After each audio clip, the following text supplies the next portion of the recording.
ይህ የስኩዊድ ፊልም ቀረጻ አይደለም። የተሰለፉትም የፊልም ተዋናዮች ከመሰሏችሁ ፍጹም ተሳስታችኋል። Don't waste your time, hurry up.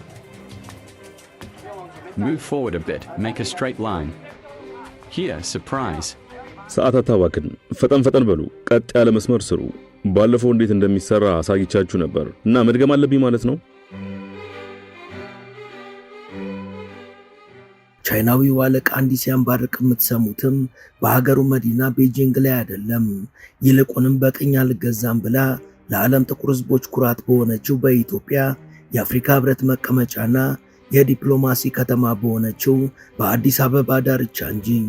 እንደ ባሪያ ንግድ ዘመን የሚጮህባቸው በጠዋት ተነስተው እንደ ጀማሪ ወታደር በየቀኑ ልምምድ ለማድረግ ግዴታ የተጣለባቸው የኢትዮጵያ ብሔራዊ መዝሙርን ሳይሆን በማያውቁት የቻይና ቋንቋ ተቋሙን የሚያወድስ መዝሙር እንዲዘምሩ የሚደረጉ የዕለት ጉርስና የዓመት ልብስ ፈላጊ የሆኑ በቻይናውያን ድርጅቶች ውስጥ የተቀጠሩ ኢትዮጵያውያን ናቸው።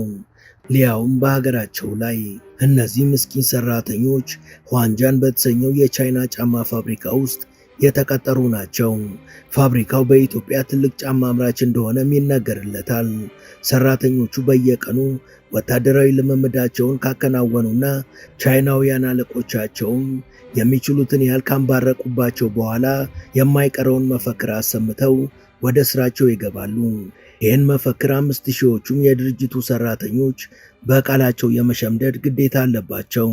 ቻይናዊው በራሱ ቋንቋ ይናገራል። ከዛ ደግሞ ለሰራተኞቹ በአማርኛ የሚያስተረጉም ሰው አለም። በየቀኑ እንደ አህያ ካልሰሩ እንደሚባረሩ ይነገራቸዋል። ከስራ በፊትና በኋላ የድርጅቱን መዝሙር መዘመርም ከሰራተኞቹ ግዴታ አንዱ ነው። ቻይናውያን ከበርቴዎቹ በኢትዮጵያ የሰው ጉልበት ርካሽ ስለሆነ ወደ ኢትዮጵያ መምጣት ያዋጣል ብለው ሲመጡ የሀገር የለፍቶ አዳሪዎች ደግሞ የሚከፈለን ከማነሱ ባሻገር የነሱ ቁጣና ግልምጫ ከበደን በማለት ይናገራሉ። ፋብሪካዎቹ ከቻይና 10 እጥፍ ባነሰ ደሞዝ ኢትዮጵያውያኑን ከጠዋቱ 1 ሰዓት እስከ ምሽቱ 3 ሰዓት ያሰሯቸዋል። Last time I already showed you how to do it. Do I have to say it again? Every morning, these Ethiopian workers have to bend to a series of quasi-military exercises. ሙሉ ታሪኩን በመሿለኪያ ቲዩብ ያገኙታል።